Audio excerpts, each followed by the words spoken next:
There she is. Jeanne Brasile is the director of Walsh Gallery at Seton Hall University. Good to see you, Jeanne. Good to see you. How would you describe this Walsh Gallery, which is in the Walsh Library over at the great Seton Hall University? It is. It's an interdisciplinary gallery, and we try to tap into the different curriculum on campus to provide multiple vantage points about art and material culture. Where does the art come from? Is it students?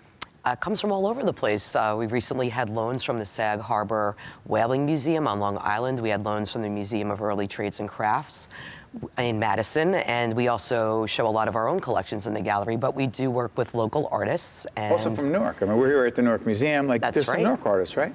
Absolutely, yeah. We just showed a series of Newark artists in the last show, and I endeavor to do that on a regular basis because we have the university has a special relationship with Newark. Describe that. Part of our campus is in Newark, and then we have the law school there. Right. But there's a lot of synergies between Newark and South Orange and the campus at Seton Hall. Yes, a lot of history. And there's a wonderful arts community in Newark, and we want to tap into that, and we want to be part of it. We want to support the cultural and economic growth in Newark. So let's talk about some of the examples of that. You connect with different arts organizations. Mm-hmm. Such as, give me an example of an arts organization. Okay, well, upcoming this June, I'm going to be co-curating a show at Index Art Center, which is right down the street. Index Art Center. Yeah, it's a local artist-run gallery. It's a nonprofit, and they have a really robust schedule of events, mostly exhibits, but they also do musical performances, dance events, film screenings, and I've had a relationship with this gallery since 2005. And we work together on a number of things with Seton Hall University collaborating directly with Index Art Center. So you want to bring that art to the larger community at Seton Hall. So is it the community that is exposed to it? Are they Seton Hall students and faculty?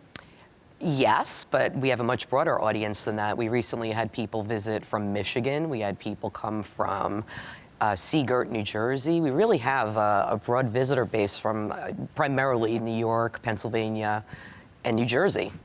So it's not just students and faculty. Talk about your interest in the arts. Where did it come from?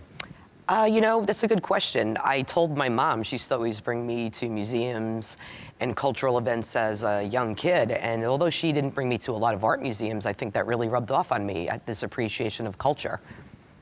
Where did you grow up? I grew up in Rockland County, New York. Not the bastion. I was just going to say, not a hotbed of culture. If you had grown up, somewhere on the west side of Manhattan, or in East Village, or I don't know where, but Rockland County, and the art bug hit you when? I was always, from the first I can remember, I was always drawing and writing, and my mother and father supported that. I took a lot of art lessons. But my parents are from Brooklyn, and my mom would make it a point of bringing us to Manhattan on a regular basis to see museums and cultural events. And so I formed a love of culture, and even though I was a country kid, I had a lot of city experiences.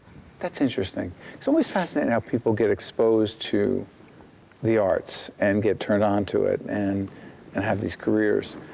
So talk a little bit about the fact that the Seton Hall community has come together on behalf of this, because in many ways, for you to do what you do at Seton Hall, you need to be tied to the Newark community. Who else is involved up at Seton Hall in this? In terms of the collaboration? Yeah, sure. I think all of the departments on campus, it's part of the broader vision and mission of the university. So, we're all doing our own thing with our own contacts in our different fields. But don't you have an exhibit coming up with Seton Hall students? Yeah, we're actually, so we do an annual art show featuring the artwork of Seton Hall University undergraduate students, and it's a juried exhibition. So tell folks what that means. You can use the term juried exhibition, and everyone knows what that means. What it means is that we have professionals from the art field who are looking at the work, and they're pulling the best examples of what's presented to them to be in the show. So it's really an honor. It's kind of a screened process. Are they sold? Some of the works are available for sale. It depends on whether the student wants to sell it or not. But we've made quite a few connections and sold quite a few pieces of art over the years. So the students at Seton Hall who are into the fine arts, mm-hmm. how do they interact with you and the folks at the gallery?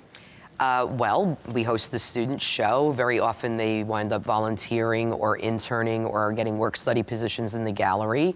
Sometimes they host events in the gallery or lead programs. So there's all different ways that students could get implicated in the gallery activities. I'm curious about this. We've talked to a lot of artists about the business side of the arts. And we've talked to musicians about this at the other series that we've been doing out of NJPAC, and it always strikes me that that's a challenge for artists, the business side of things. It's challenging, no? It's very challenging because if you think about why an artist wants to be an artist, it's very often because they want that kind of freedom of not going to a 9-to-5 job. They're creative people. They're not necessarily linear thinkers. But you do need to keep track of the business in terms of networking opportunities, writing grants, writing proposals to get into exhibitions, just even managing money because you're an independent contractor. So it's actually not so easy to be an artist. It seems like, a carefree lifestyle, but there's a lot of demands in addition to making art, all of the things that go on behind the scenes to maintain your career. So people say things like, I want to become an artist because I don't want to be involved in business, you say? You picked the wrong business. You're basically your own manager, your own accountant, your own public relations and marketing person.